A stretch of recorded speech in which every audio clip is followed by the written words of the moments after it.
Please, let's be very clear about this from the beginning. I am not your guru.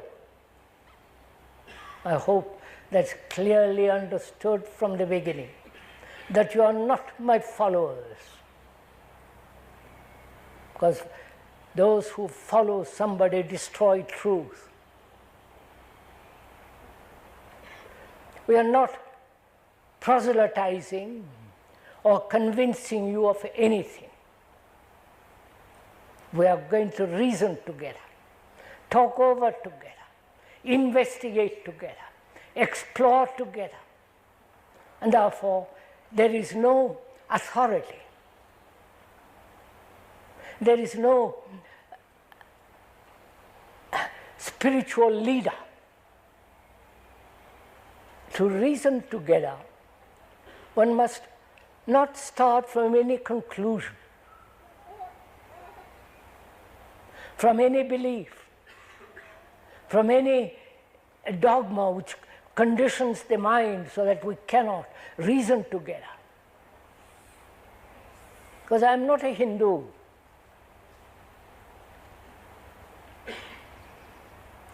Nor a Christian, nor a Buddhist, nor any of those things. The speaker is not starting from any conclusion, from any belief, from any experience. Therefore, from a mind that is free to observe, to learn, to move, to act. And I think such a mind is a compassionate mind.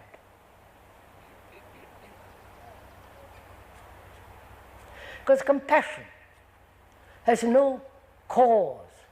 It is not a result.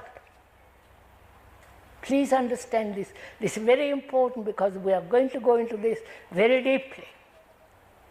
That compassion comes when the mind is free. And such compassion has no cause and therefore no effect. But when there is that compassion, it brings about fundamental psychological revolution. That's what we are talking about from the beginning to the end.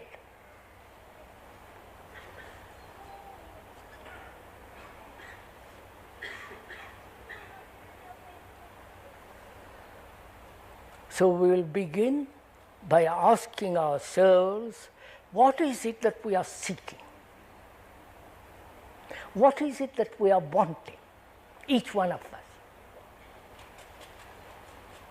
Look, please, this is a serious question. Don't brush it aside as though, well, this is easily answered. It is not. What is it that we want? Physical comfort? Physical security?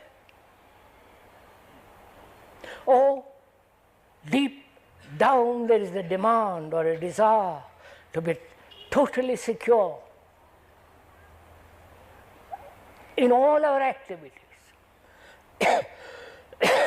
in all our relationships,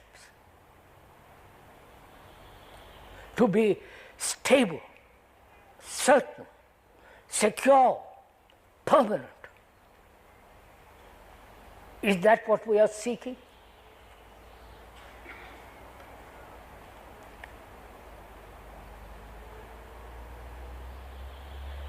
We cling to an experience, and that gives us certain quality of stability, certain sense of identification which gives us a sense of permanency, well-being.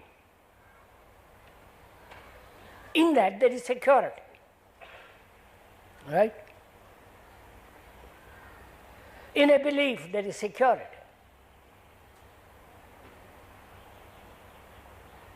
In identification with a particular dogma, conclusion, nation, or an idea gives us security. And that's why there are so many gurus springing up all over the world offering security. Follow me and you will know how to act, how to be secure. Is that what you are seeking? Please go into it yourself, find out. If we are old, aged, we find security or happiness in remembrance of things past, in the experience that we have known, in the love that we have had, and we cling to that. The past becomes very important.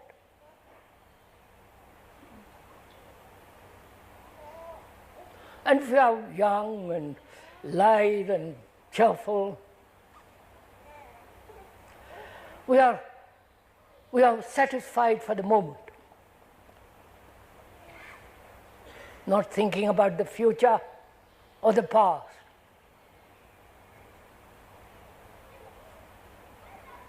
And gradually, youth slips into old age and begins the trouble. The desire to be secure, the anxiety of uncertainty, not being able to depend on anything or anybody, and yet desiring deeply security, to have something to cling to. Don't you?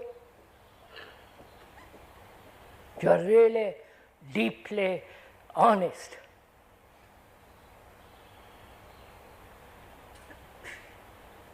You are bound to come to that perception.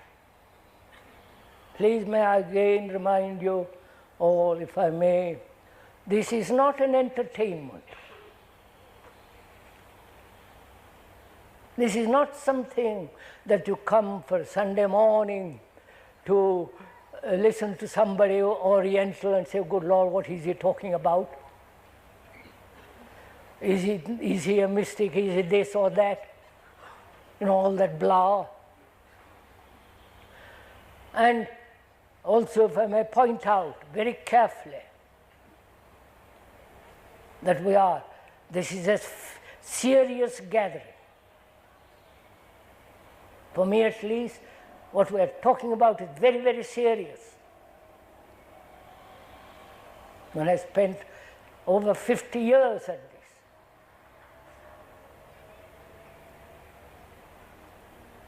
And it will be a pity if you are not responsible for yourself and for the world,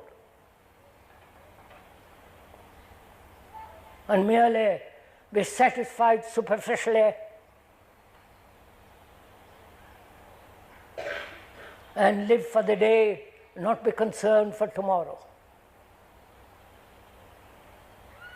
So this is not an entertainment.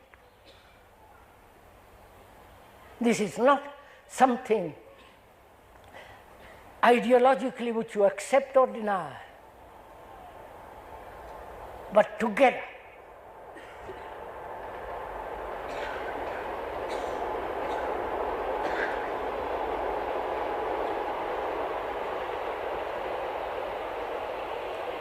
But together, in the very process of thinking, one becomes serious. In the very process of observation, reasoning, finding to think logically, objectively, you become inevitably very, very serious. And that is the purpose, if I may use that word, of these meetings. Not exchanging one set of ideas for another, or rejecting one guru and accepting another, or trying to find a new experience. And if you are not able to find that experience, be disappointed. We are together, seriously, going to the problems of our daily life with all its misery, confusion, uncertainty. So please be responsible, not be casual. So we are asking, what is it that human beings, you as a human being, who is the total summation of all humanity, right? You understand? You are the summation of all humanity. Whether they live in India, Russia, China, or in America or here. You are the representative of every human being. And when you realize that, it becomes tremendously important and responsible. But most of us don't want to recognize that, because we don't want to be responsible. So if I may say again that we are together as human beings trying to find out deeply what it is that we are seeking. What is it you want?